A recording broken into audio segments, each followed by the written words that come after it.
शलाकया चक्षुरुन्मीलितं येन तस्मै श्रीगुरुवे नमः। श्रीचैतन्यमनोभीष्टं स्थापितं येन भूतले स्वयं रूपं सदा मह्यं ददाति स्वपदान्तिकं। वन्देऽहं श्रीगुरो श्रीयुतपदकमलं श्रीगुरुं वैष्णवश्च श्रीरूपं साग्रजातं सहगणरघुनाथान्वितं सजीवं साद्वैतं साधूतं परिजनसहितं कृष्णचैतन्यदेवं श्रीराधाकृष्णपादान् सहगणललिता श्रीविशाखान्वितांश्च हे कृष्ण सिन्धो दीनबन्धो जगत्पते गोपेश गोपिका कान्त राधा कान्त नमोस्तुते। तप्त कांचन गौरांगी राधे वृंदावनेश्वरी वृषभानुसुते देवी प्रणमामि हरिप्रिये। वाञ्छाकल्पतरुभ्यश्च कृपा सिन्धुभ्येव च पतितानां पावनेभ्यो वैष्णवेभ्यो नमो नमः। जय श्री कृष्ण चैतन्य प्रभु नित्यानंद श्री अद्वैत गदाधर श्रीवासादि गौर भक्त वृंद। हरे कृष्णा कृष्णा कृष्णा हरे हरे हरे राम राम राम हरे हरे। नमो विष्णुपादाय कृष्ण प्रेष्ठाय भूतले श्रीमते भक्ति वेदांत स्वामी नीति नामिने। नमस्ते सरस्वती देवे गौरवाणी प्रचारिणे निर्विशेषा शून्यवादी पाश्चात्य देशतारिणे। खोज कल्प क्या है उसकी तो पढ़ लिए थे पूछिए ना। श्री नामामृत पवित्र नाम का अमृत पेज 154। झारखंड के जंगल के जानवरों को कीर्तन का नाच कराने की श्री चैतन्य महाप्रभु की लीला। जब भगवान सुनसान जंगल में कृष्ण के पवित्र नाम का कीर्तन करते हुए जा रहे थे तो उन्हें देखकर ही हाथी चीतों ने हथियार डाल दिए। जब भगवान हर्षोन्माद से पूर्ण उस जंगल से गुजर रहे थे तो चीते, हाथी, गेंडे, शूकर आदि जानवरों के समूह आए और भगवान ठीक उनके बीच से निकले। बलभद्र भट्टाचार्य उन्हें देखकर बहुत भयभीत हुए, पर चैतन्य महाप्रभु के प्रभाव से सभी जानवर एक तरफ हो गए। एक दिन एक चीता रास्ते में लेटा था और श्री चैतन्य महाप्रभु उसी पथ से जा रहे थे। दिव्य प्रेमोन्माद में उन्होंने चीते को पैर से छू दिया। भगवान ने कहा, कृष्ण के पवित्र नाम का उच्चारण करो। चीता तुरंत ही खड़ा हो गया और उसने याचना एवं कृष्ण कृष्ण का उच्चारण शुरू कर दिया। दूसरे दिन जब चैतन्य महाप्रभु नदी में स्नान कर रहे थे, पागल हाथियों का एक झुंड वहां जल पीने आया। जब भगवान गायत्री मंत्र का जप करते हुए स्नान कर रहे थे, हाथी उनके सामने आए। भगवान ने तुरंत ही उन पर अंजलि से जल फेंका और उन्हें कृष्ण नाम बोलने को कहा। जिन हाथियों के शरीर को भगवान के फेंके पानी का स्पर्श मिला वे कृष्ण कृष्ण बोलने लगे और हर्षोन्माद में झूमने और गाने लगे। कुछ हाथी भूमि पर गिर गए और कुछ दिव्य प्रेमोन्माद में चिंगाड़ने लगे। यह देखकर बलभद्र भट्टाचार्य पूर्ण रूप से चकित हो गए। कभी कभी जंगल से गुजरते हुए चैतन्य महाप्रभु बहुत जोर से उच्चारण करते थे। उनकी मधुर आवाज सुनकर सभी हिरण उनके पास आ गए।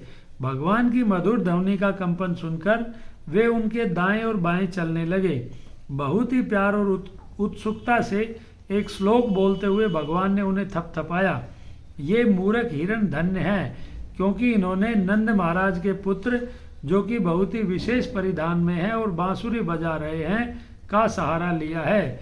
निश्चय ये हिरण और हिरनी दोनों ही भगवान को बड़े प्यार और सहानुभूति से देखकर उनकी पूजा कर रहे हैं। जब श्री चैतन्य महाप्रभु जंगल से होकर जा रहे थे, 5-7 चीते आए। हिरणों के साथ चलते हुए भी वे भगवान का अनुसरण करने लगे। चीतों और हिरणों को साथ में चलता देखकर श्री चैतन्य महाप्रभु को तुरंत ही वृंदावन याद आ गया। तब वे वृंदावन के आध्यात्मिक गुणों की व्याख्या करते हुए श्लोक बोलने लगे। वृंदावन भगवान का आध्यात्मिक धाम है। वहाँ कोई भूख, क्रोध और प्यास नहीं है।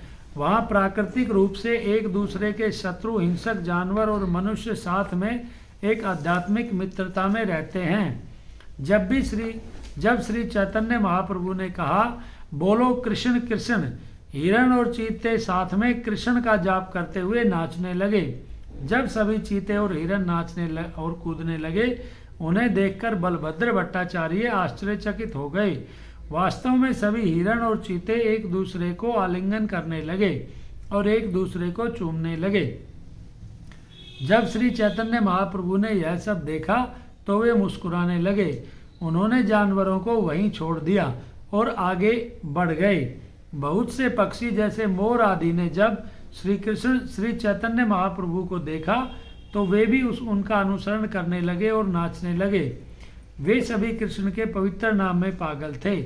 जब भगवान ने जोर से कहा, हरि बोल, हरि बोल, हरि बोल, सभी पेड़ और लताएं उनकी आवाज सुनकर खुशी से झूमने लगे। इस प्रकार झारखंड के जंगल के सभी जीव, कुछ चर और कुछ अचर, चैतन्य महाप्रभु के मुख से कृष्ण का नाम सुनकर खुशी से पागल हो गए। श्री कृष्ण चरितामृत मध्य लीला 17.25-46। चैतन्य चरितामृत नाम के ग्रंथ में से है। मध्य लीला 17वां अध्याय, श्लोक संख्या 25 से 46। तो वो सुंदर भगवान की लीला है कि जब भगवान संन्यास लेने के बाद वृंदावन जाने लगते हैं तो भगवान वृंदावन जाने का बहुत प्रयास करते हैं। 2 बार उनका प्रयास विफल हो जाता है ना, भक्त उनको जाने नहीं देते हैं। ये तीसरी बार है तो भगवान फिर मेन रोड से ना जाके जंगल के रास्ते से जाते हैं। मेन रोड से जाएंगे तो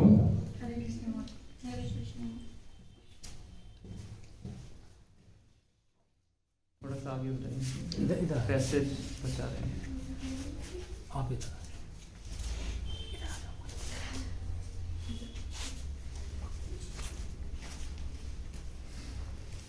तो भगवान वृंदावन जाने का प्रयास करते हैं।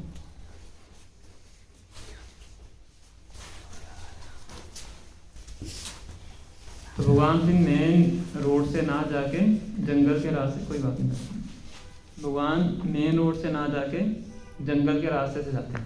मेन रोड से क्यों नहीं जाते हैं? क्योंकि बहुत से लोग उनको फॉलो करना शुरू कर देते हैं। भगवान थे वो सब उनके पीछे पीछे चलते हैं। जब दूसरी बार भगवान जाने का प्रयास कर रहे होते हैं तो इतनी भीड़ इकट्ठी हो जाती है उनके पीछे। बताया जाता है कि जैसे भगवान चलते थे तो जैसे भगवान ने यहाँ पे चरण रखा तो पीछे लोग आगे चरणों से धूल उठा के माथे पे लगाते थे तो वहाँ पे खड्डा हो जाता। इतने लोग मिट्टी उठाते थे, खड्डा हो जाता। फिर ऐसे दूसरे पाँव पे खड्डा, तो बाकी लोग पीछे रह जाते, खड्डे देख देख के आगे बढ़ते थे यहाँ से भगवान है। तो इतने लोग जा रहे थे। तो फिर भगवान को सनातन गोस्वामी कहते हैं कि इतने लोगों के साथ वृंदावन में नहीं जाना चाहिए, है ना। वृंदावन ऐसी जगह है जहाँ पे अकेले जाके भगवान का भजन करना चाहिए। सनातन गोस्वामी तो भगवान के पार्षद हैं, तो एक तरीके से भगवान को सलाह देते हैं। तो भगवान उस समय में फिर आगे नहीं जाते, वापस जगन्नाथपुरी आ जाते हैं। फिर जब थर्ड टाइम जाते हैं तो भगवान इसीलिए फिर जंगल के रास्ते से होते हुए जाते हैं। तो झारखंड के जंगल से होते हुए जाते हैं। तो झारखंड के जंगल से होते हुए जाते हैं तो उसका दृश्य क्या था वो यहाँ पे पूरा बताया गया है ना। तो झारखंड के जंगलों में जानवर होते हैं, जैसे चीते का वर्णन किया गया है, हाथी का वर्णन किया गया है ना, हिरन का वर्णन किया गया है ना। हाथी और हिरन दोनों क्या हैं? एक दूसरे के शत्रु है ना। जब भी जो चीता है हिरन को देखता है तो उसके मन में क्या आता है? खा जाऊं, है ना। महाप्रसाद गोविंद तो ये याद आता है। तो पर भगवान यहाँ पे क्या देखते हैं? दोनों साथ में कि दोनों साथ में 2 पांव पे खड़े होके क्या कर रहे हैं? नाच रहे हैं। कैसे नाच रहे हैं? एक दूसरे गले में हाथ डाल के। कौन? शेर और हिरन, है ना। क्यों क्यों कर रहे हैं वो ऐसा? क्योंकि भगवान का नाम ले रहे हैं, है ना। तो यहाँ पे पूरा भगवान के नाम की शक्ति का वर्णन किया गया है ना। पहली बात तो चैतन्य महाप्रभु के दर्शन किए हैं, है ना, और दूसरा भगवान श्री कृष्ण का नाम ले रहे हैं। तो श्री चैतन्य महाप्रभु जो भी दर्शन करता था उसके अंदर कृष्ण प्रेम का विकास होता था, फिर वो भी नाचता कूदता था भगवान का नाम लेके, है ना। इस प्रकार से दशा सभी जानवरों की हो रही है ना। और भगवान पूरा वृंदावन के चेतना में रहते थे, किसी भी चीज को देखते थे उनको वृंदावन का स्मरण होता था। किसी चट्टान को देख लेते थे उनको लगता था ये गोवर्धन है, किसी नदी को देखते थे उनको लगता था ये यमुना है। ऐसे जानवरों को देखते हैं तो फिर भगवान को वृंदावन की याद आती है। तो बड़ा सुंदर श्लोक आता है, यत्र नैसर्ग दुर्गैरा सह आसन मेघादया मित्राणि इव अधीता वा द्रुत द्रुत दर्शन आदिकम। इसमें वृंदावन की महिमा का वर्णन किया गया है ना, कि जो सदा स्वाभाविक रूप से आपस में शत्रु हैं, जिनके अंदर क्या है, वैर है। यत्र नैसर्ग, नैसर्ग मतलब स्वाभाविक रूप से, दुर्वैर वैरी हैं, वृंदावन में कैसे रहते हैं, सह आसन निगादया मित्राणि इव, मित्र के रूप में रहते हैं, है ना। वृंदावन में जितने भी जानवर किस प्रकार से रहते हैं, मित्र के रूप में, जैसे कि हिरण और शेर आपस में गले मिल रहे हैं ना। मित्राणि इव आजीतावास द्रुत रुत दर्शन आदिकम। और वृंदावन के अंदर भूख प्यास सर्दी गर्मी सब अनुभव नहीं होती, वहां पे भूख प्यास नहीं है ना। तो वहां पे व्यक्ति हमेशा प्रसन्न रहता है, और ईर्ष्या द्वेष नाम की कोई भी चीज नहीं है। तो वहां जब भी ऐसा दृश्य देखते थे उनको वृंदावन का स्मरण होता था ना। तो ये पूरी लीला यहाँ पे वर्णन की गई है कि जितने भी चर अचर, चर मतलब चलने वाले जीव हैं, अचर मतलब चल नहीं सकते, जैसे कि पेड़ पौधे हैं, वो सब श्री चैतन्य महाप्रभु जब कृष्ण शब्द का उच्चारण करते थे, कृष्ण नाम का उच्चारण करते थे, सभी उनके संकीर्तन में मिलके पार्टिसिपेट करते थे। और जब सब मिलके कीर्तन में पार्टिसिपेट करते तो पूरा वृंदावन का वातावरण बन जाता ना। इसी प्रकार से जब हम सब मिलके भगवान के कीर्तन में पार्टिसिपेट करते हैं तो यहाँ का वातावरण भी कैसे बन जाता है, वृंदावन बन जाता है ना। जरूरी नहीं है कि वृंदावन जाके ही आप वृंदावन का अनुभव कर सकते हैं, है ना। आप यहाँ पे रह के भी वृंदावन का अनुभव कर सकते हैं अगर हम भगवान के नाम का उच्चारण करते हैं। इसलिए प्रभुपाद जी अपने सभी इस्कॉन केंद्रों को क्या बोलते थे, वृंदावन, वैकुंठ ना। वो कहते कि ये सब क्या है, वैकुंठ है, वैकुंठ है।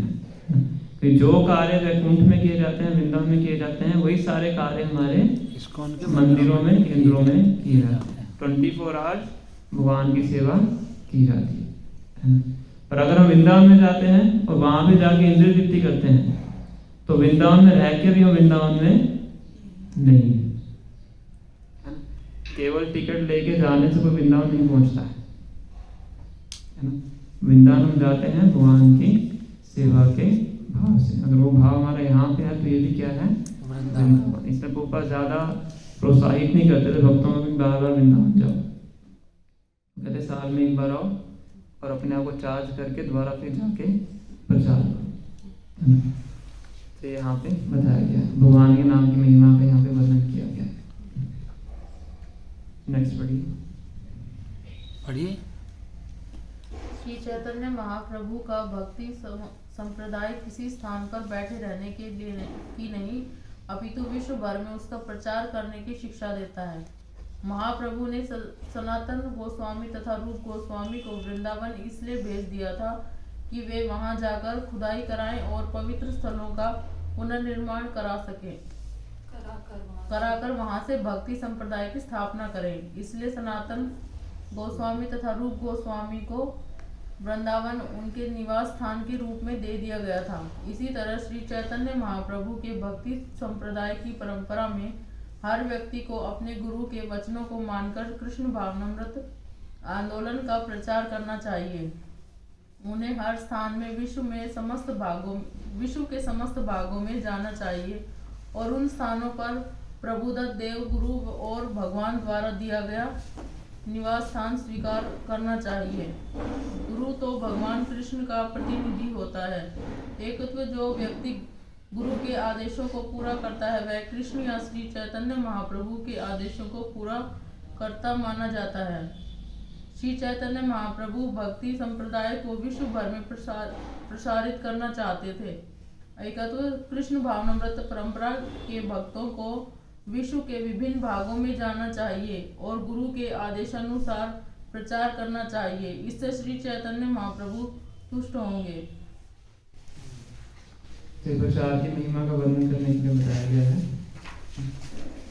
श्री रूप गोस्वामी भगवान श्री चैतन्य महाप्रभु को इलाहाबाद में मिलते हैं और इलाहाबाद में मिलने के बाद वो भगवान के साथ ही जगन्नाथपुरी जाना चाहते हैं। तो भगवान के साथ साथ चलते हैं, रास्ते में गंगा नदी आ जाती है तो भगवान गंगा क्रॉस करके आगे बढ़ रहे होते हैं और भगवान रूप गोस्वामी को वहीं रोक देते हैं। ये आपको क्या करना है, मेरे साथ नहीं चलना है, आपको वृंदावन जाना है। वृंदावन जाके क्या करना है, क्या पढ़ा हमने इसमें, प्रचार करना है। और कहते नहीं मैं तो आपके साथ ही जाना चाहता हूँ। बहुत समय बाद भगवान से मिले हैं ना, तो भगवान कहते हैं नहीं, है ना, कि तुम इतनी दूर आ चुके हो, अब क्या करो, वृंदावन जाओ, बैठ जाएंगे।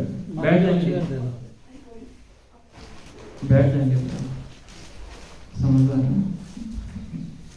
तो भगवान उनको आगे जाने से रोक देते हैं और कहते हैं कि तुम यहाँ से सीधा वृंदावन जाओ, मेरे साथ जाने की आवश्यकता नहीं है। जो प्रचार का कार्य ज्यादा महत्वपूर्ण है मेरे साथ जाने, तो वहीं से उनको सीधा वृंदावन की तरफ भेजे। तो इसका यहाँ पे वर्णन किया गया है कि जो गुरु का जो आदेश है वो सर्वोपरि होता है, वो यहाँ पे इसलिए बता रहे। ठीक है, नेक्स्ट मेरे पीछे दोहराइए। राजविद्या राजगुह्यम, राजविद्या राजगुह्यम, पवित्रम इदमुत्तमम्, पवित्रमिदमुक्तम्, प्रत्यक्ष आगमं धर्म्यम्, सुसुखं कर्तुम् अव्ययम्।